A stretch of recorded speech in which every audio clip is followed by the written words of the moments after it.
कस्में जो लोग खाते थे, सुबह तक फिर कस्में खाते रहे, अपना ईमान ही बेच दिया। पलट के आऊँगा शाखों में खुशबू लेकर, खिजा की जद हूँ मैं, मौसम जरा बदलने दो।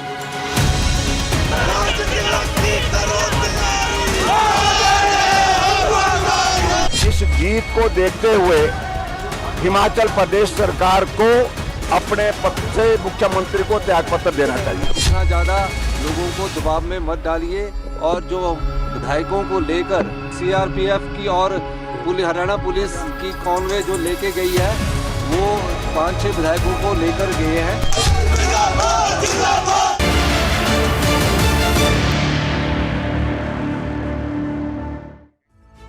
और बड़ी खबर है, हिमाचल में बड़ा सियासी उलटफेर हो गया है। सियासी भूचाल से जुड़ी 5 बड़ी खबरें सबसे पहले आपको बता देते हैं। पहली खबर है, कांग्रेस के 6 विधायक बागी हो गए हैं। दूसरी खबर है, सीएम सुक्खू हटाए जा सकते हैं। तीसरी खबर है, अविश्वास प्रस्ताव लाएगी बीजेपी।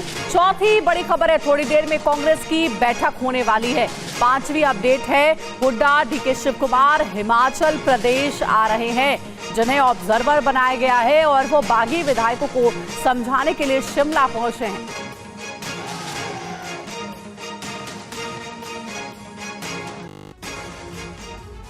तो बड़ी खबर है हिमाचल की सियासी संग्राम से जुड़ी हुई, जिसमें बताया जा रहा है कि आज बहुत अहम दिन है। थोड़ी ही देर बाद कांग्रेस विधायक दल की एक बैठक होने वाली है। बागी विधायकों के न पहुंचने पर व्हिप जारी होगा। सभी 6 बागी विधायकों की लोकेशन ट्रेस कर रही है कांग्रेस।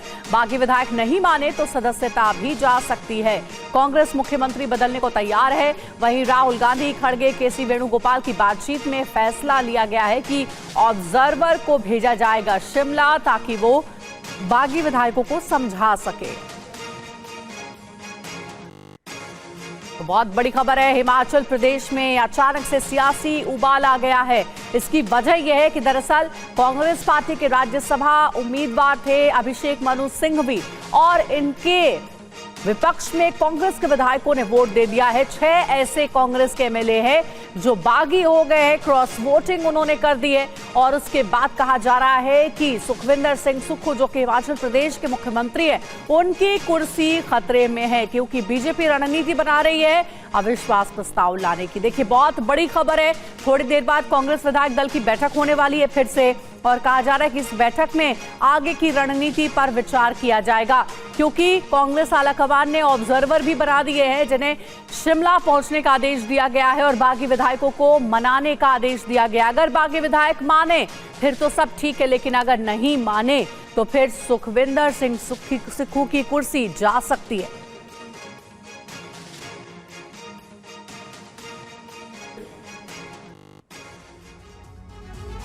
तो इस वक्त हिमाचल में सियासी भूचाल सा आ गया है। अचानक 6 विधायक बागी कैसे हो गए?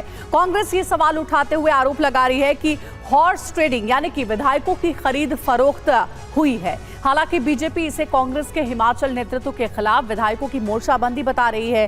क्या सच है, क्या झूठ है, ये तो आने वाले वक्त में ही पता चलेगा। लेकिन अभी की सबसे बड़ी खबर यही है कि हिमाचल प्रदेश में कांग्रेस सरकार संकट में आ गई है। आंकड़ों की बात करें तो अभी कांग्रेस के पास 40 विधायक है, बीजेपी के 25 और निर्दलीय 3 है। कुल सीट 68 है और बहुमत का आंकड़ा 35 है। लिहाजा अब इन 6 विधायकों के बागी होने से कांग्रेस की मुश्किलें बढ़ सकती है, और इसीलिए अब आगे की रणनीति तय हुई है कांग्रेस आलाकमान की ओर से। ज्यादा जानकारी के साथ हमारे सहयोगी मोहित मल्होत्रा हमारे साथ जुड़ गए, उनसे बात करते हैं। मोहित, अचानक से कांग्रेस के 6 विधायक बागी हो गए और क्रॉस वोटिंग कर दी है, और इस बीच सबसे बड़ा खतरा है सुक्खू की कुर्सी पर। कांग्रेस आलाकमान ने ऑब्जर्वर तो बना दिया है, शिमला पहुंचने का भी आदेश दे दिया है। क्या इन विधायकों को मना लेगी कांग्रेस, या फिर अब जो है वो कुर्सी जा सकती है सुखविंदर सिंह सुक्खू की?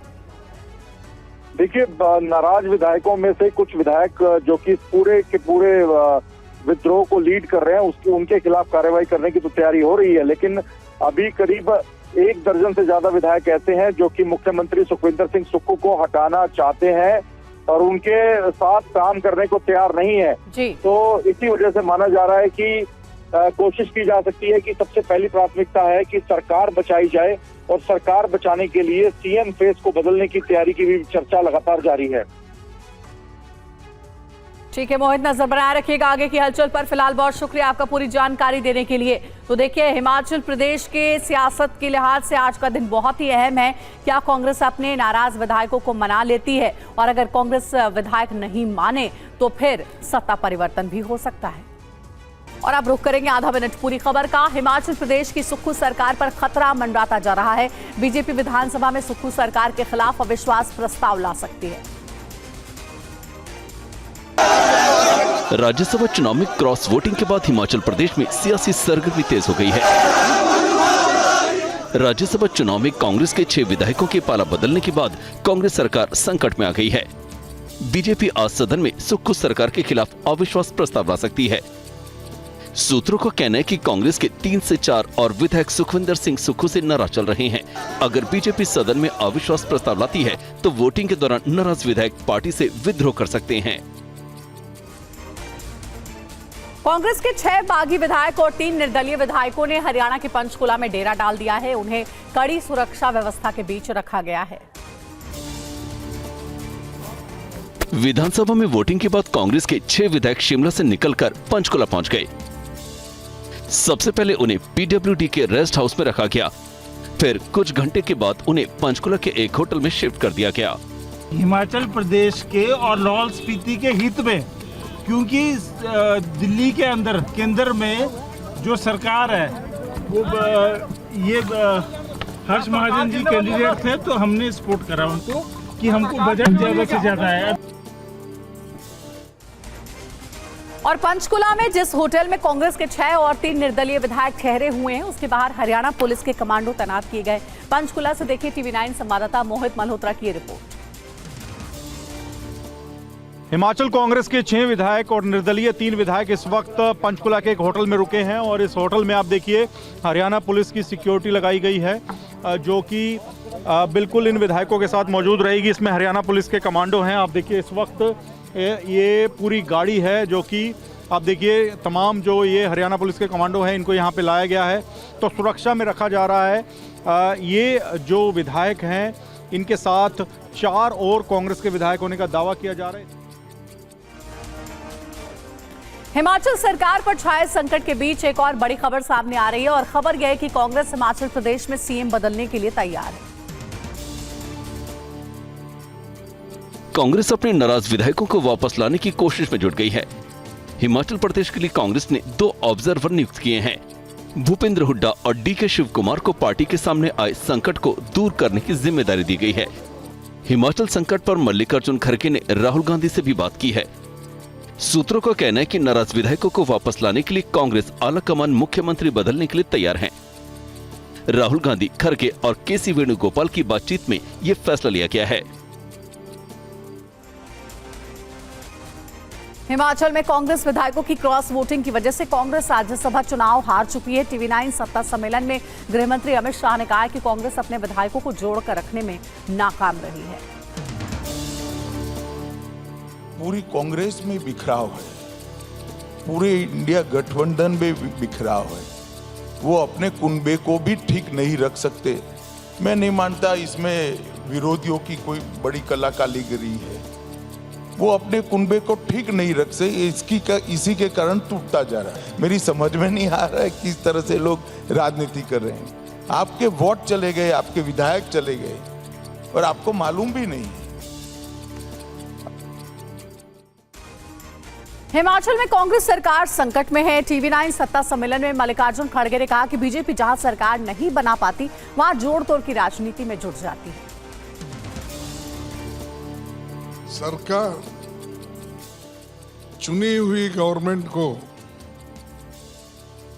उनको आस दिलाकर अगर ले जाती है, बनी हुई सरकार को तोड़ती है, तो ये कौन सी डेमोक्रेसी है?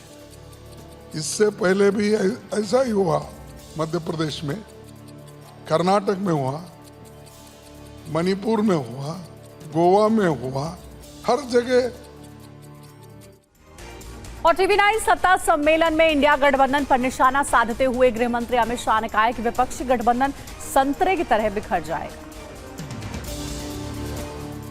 ये बेटे बेटी, दामाद और भतीजों को सत्ता पर बिठाने के कार्यक्रम से, स्वार्थी कार्यक्रम से एक साथ आए हुए परिवारवादी पार्टियों का जमावड़ा है, उसको बिखरना है। ये संतरे की तरह बिखर जाए, मेरी बात याद रखिए। जैसे ही छिलका निकल जाता है, 2024 के परिणामों का छिलका निकलते ही ये पूरा संतरा बिखर जाना है, एक एक पड़ी इसकी अलग हो जानी। और TV9 सत्ता सम्मेलन में अमित शाह ने कहा कि लोकसभा चुनाव में एनडीए गठबंधन को 400 से ज्यादा सीटें हासिल होंगी और तीसरी बार भी मोदी सरकार बनेगी। हमारे नेता नरेंद्र मोदी जी ने भारतीय जनता पार्टी के कार्यकर्ताओं के सामने लक्ष्य रखा है और जनता को विनती करी है कि हमें 370 सीट देकर 400 पार कराइए एनडीए को। ये नरेंद्र मोदी जी का लक्ष्य है और हम सब इसी लक्ष्य के अंदर आ गए। जब देश को हमारी पार्टी के नेता पर विश्वास है तो देश एक है, हर जगह से वोट मिलेगा, हर जगह से सीट मिलेगी और हम 400 पार कर कर तीसरी बार लगातार 2/3 बहुमत के साथ सरकार बनाएंगे। और TV9 सत्ता सम्मेलन में अमित शाह ने कहा कि ईडी एक्शन पर विपक्ष के सवाल गलत हैं। ईडी की 95% कार्रवाई अभी तक गैर राजनीतिक दलों पर हुई है। 40 ऐसे घपले थे जिसकी स्वयं कांग्रेस पार्टी ने ईडी और सीबीआई से जांच करी थी। तो उस वक्त किसका शासन था भाई? 5% से ज्यादा राजनीतिक व्यक्तियों के सीजन नहीं हुए हैं। ईडी ने जो लाखों करोड़ रुपया सीज किया वो ब्लैक मनी के खिलाफ, भ्रष्टाचार के खिलाफ अभियान है। 95% सीजन काला धन वालों का है, 5% ये राजनेता। TV9 सत्ता सम्मेलन में दिल्ली के सीएम केजरीवाल भी शामिल हुए। उन्होंने कहा कि ईडी का मकसद जांच करना नहीं है बल्कि आम आदमी पार्टी को खत्म करना है। कहते हैं कोई शराब घोटाला हुआ था दिल्ली में, मनीष जी अंदर हैं, सतेंद्र जैन अंदर हैं, विजय नायर अंदर हैं, सबके, संजय सिंह अंदर हैं, सबके यहाँ रेड हुई, किसी के यहाँ कोई एक पैसे की रिकवरी नहीं हुई, कहीं कोई रिकवरी नहीं हुई। ये केस जांच करने के लिए नहीं है, ये केस आम आदमी पार्टी को क्रश करने के लिए है। ये आम आदमी पार्टी को क्रश करना चाहते हैं। पूरे देश के अंदर ऐसी पार्टी बता दी जिसके टॉप के नंबर 2, नंबर 3, नंबर 4 के नेता जेल के अंदर बैठे। TV9 सत्ता सम्मेलन में अमित शाह ने कहा कि एक राष्ट्र एक चुनाव को लेकर हमारी सरकार प्रतिबद्ध है। उन्होंने कहा कि चुनाव के बाद सभी राज्यों से मंथन करके यूसीसी लागू किया जाएगा। आप लोगों के लिए यूनिफॉर्म सिविल कोड पॉलिटिकल मुद्दा हो सकता है, ये बहुत बड़ा सामाजिक सुधार है। ये लोकतंत्र की बेसिक मांग है कि देश के अंदर किसी भी धर्म के आधार पर कानून नहीं होने चाहिए। देश के कानून आज की परिस्थिति से अनुकूल और जनता के हित में होना चाहिए। अभी उत्तराखंड में आया है, इसकी सोशल स्क्रूटिनी होनी चाहिए, इसकी जुडिशियल स्क्रूटिनी होनी चाहिए और इसकी वैधानिक स्क्रूटिनी भी होनी चाहिए। और TV9 सत्ता सम्मेलन में असदुद्दीन ओवैसी ने CAA का विरोध करते हुए कहा कि इसे मजहब की बुनियाद पर बनाया गया है। CAA से दिक्कत यह है कि यह मजहब की बुनियाद पर बनाया गया। देश के संविधान में आप मजहब की बुनियाद पर कैसे बनाते हैं? आप CAA को यह रिलीजन की बुनियाद पर बनाया गया, गलत है। आप पाकिस्तान, बांग्लादेश से जो हमारे हिंदू परसिक्यूटेड भाई आ रहे, सिख आ रहे, दीजिए, पहले भी कानून था। तीसरी बात यह है कि CAA को अकेला मत देखिए, NPR, NRC से जोड़कर देखिए, तब आपको समझ में आएगा ये। और सूत्रों के हवाले से खबर है कि लोकसभा चुनाव की आचार संहिता लागू होने से पहले ही केंद्रीय गृह मंत्रालय CAA लागू करने का नोटिफिकेशन जारी कर सकता है। CAA लागू होने से पाकिस्तान, बांग्लादेश और अफगानिस्तान से आए उन लोगों को भारत की नागरिकता मिल जाएगी जो दिसंबर 2014 तक किसी न किसी प्रताड़ना का शिकार होकर भारत आए हैं। TMC नेता कुणाल घोष ने CAA को लेकर अपनी पार्टी का विरोध दर्ज करा है। ये डेंजरस ट्रेंड है। ये रोटी, कपड़ा और मकान तो दे नहीं सकता। ये चुनाव के पहले वो धर्म के नाम पे मुद्दा तैयार कर रहा है। विंडिक्टिव पॉलिटिक्स के लिए CAA, NRC ये सब इनका सोच में है। और इस वक्त एक ब्रेकिंग न्यूज आ रही है। मुंबई के पास मीरा भाईंदर में भीषण आग लग गई है। आजाद नगर की झुग्गियों में लगी आग। घरों और दुकानों में मौजूद सिलेंडर में धमाकों की आवाज आ रही है। आग पर काबू पाने की कोशिश हो रही है। ये देखिए तस्वीर आपको दिखा रहे हैं। मुंबई से ये बड़ी खबर आई है। भीषण आग लगी है। धमाकों की आवाज से दहशत का माहौल है। एक के बाद एक धमाके की आवाज सुनी जा सकती है। देर रात ये भीषण आग लगी है और अभी तक आग पर काबू नहीं पाया जा सका है। तस्वीरों में आप देख सकते हैं आग ने आसपास के इलाकों को भी अपनी चपेट में ले लिया है। घरों और दुकानों में मौजूद सिलेंडर में धमाकों की आवाज आ रही है। सबसे पहले घर में आग लगी और उसके बाद जो घर में सिलेंडर रखे हुए थे उसमें बड़ा विस्फोट हुआ है। आजाद नगर की ये झुग्गियां बताई जा रही है जिसमें आग लगी है।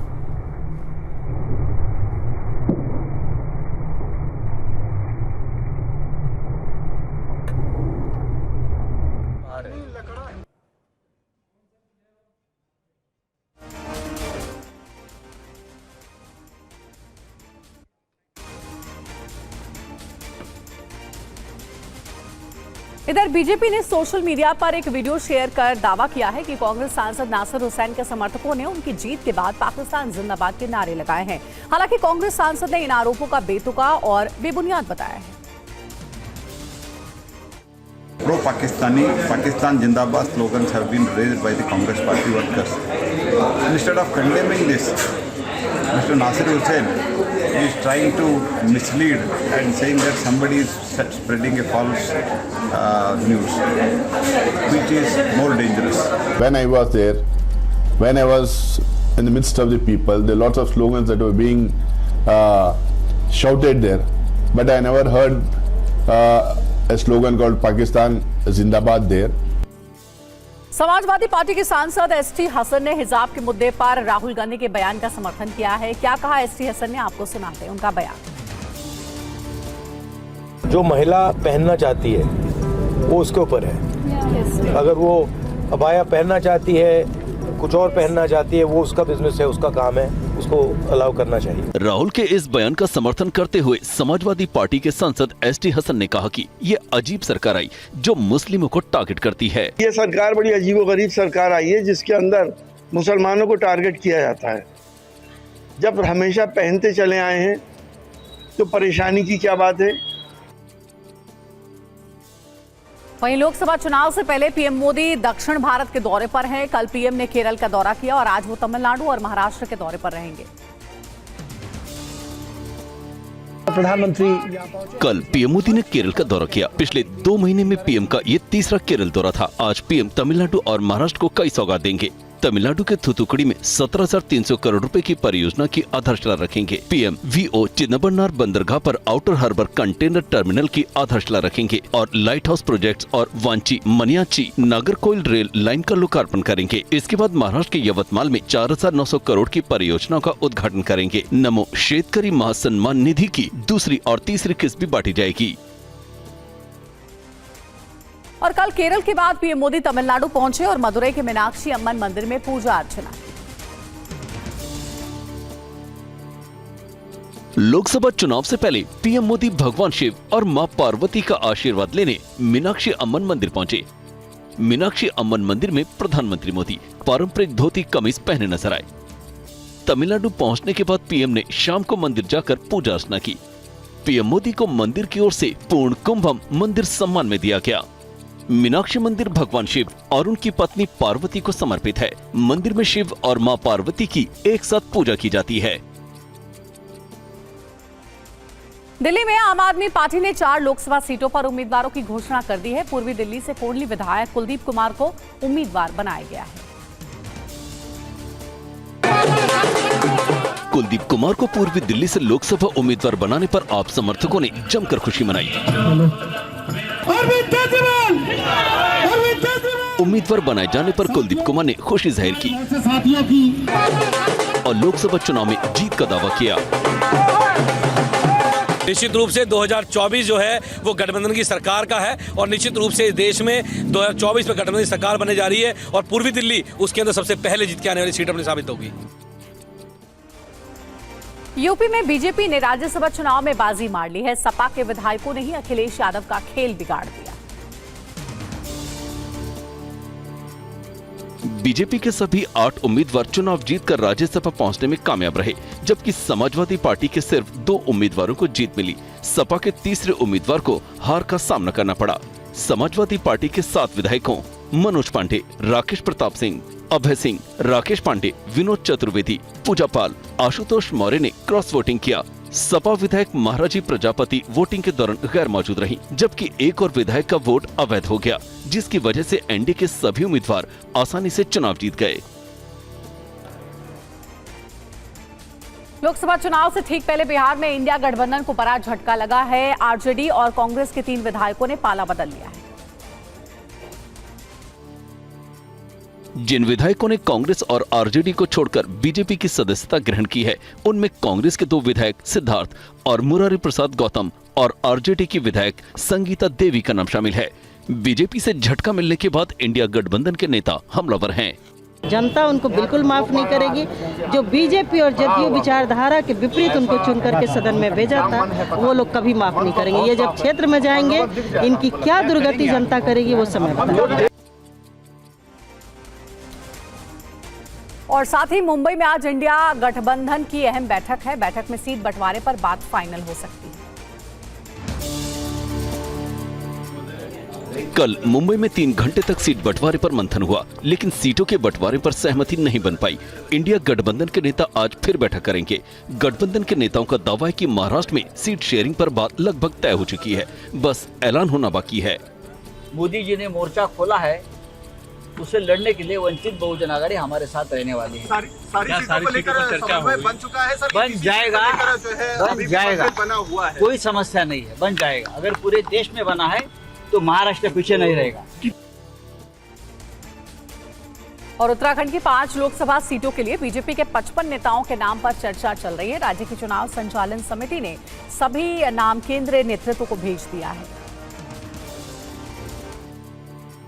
देहरादून में चुनाव संचालन समिति की बैठक हुई। बैठक में मुख्यमंत्री पुष्कर धामी, प्रदेश प्रभारी दुष्यंत गौतम और चुनाव संचालन समिति के सदस्य शामिल हुए।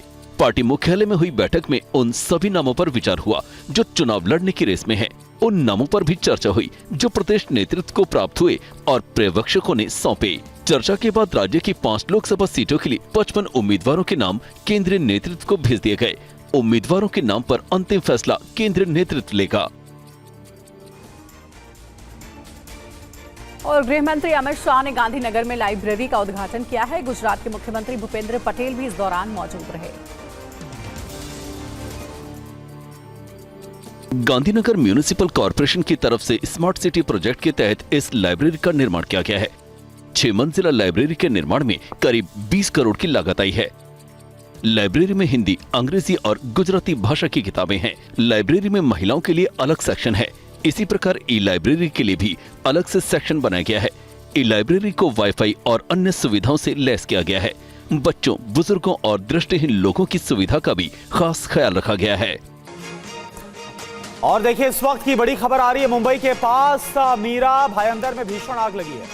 आजाद नगर की झुग्गियों में आग लगी है। घरों और दुकानों में मौजूद सिलेंडर में धमाकों की आवाज यहां पर लगातार सुनी जा रही है। आग पर काबू पाने की कोशिशें हो रही हैं। मुंबई के पास भीषण आग, ये तस्वीरें आपके सामने। मुंबई के पास मीरा भायंदर में भीषण आग लगी। राजीव, हमारे संवाददाता जुड़े हैं। राजीव, इस वक्त वहां पर क्या हालात है? देखिए, सुबह 5 बजे के करीब ये आग लगी है। जो जानकारी सामने आई है उसके मुताबिक पहले कुछ मकान में धुएं की लपटें निकली और उसके बाद में अचानक से जो पूरी बस्ती थी उसमें आग तेजी से फैली। और चूंकि स्लम एरिया है, लोगों के घरों में सिलेंडर थे, तो रह रहकर सिलेंडर ब्लास्ट की भी आवाजें आ रही है। अभी तक आग पर पूरी तरह से नियंत्रण नहीं पाया गया। हालांकि 8 से 10 दमकल की गाड़ियां मौके पर मौजूद है, आग को बुझाने की कोशिश कर रहे हैं।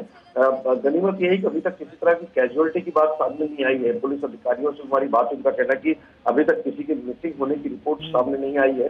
तो कोई अंदर फंसा हुआ इस तरह की कोई आधिकारिक तौर पर जानकारी नहीं है, लेकिन पहली प्राथमिकता आग को बुझाने को रहे। कोशिश यही की जा रही है कि पहले आग को चारों तरफ से काबू किया जाए और उसके बाद में सर्च ऑपरेशन किया जाएगा।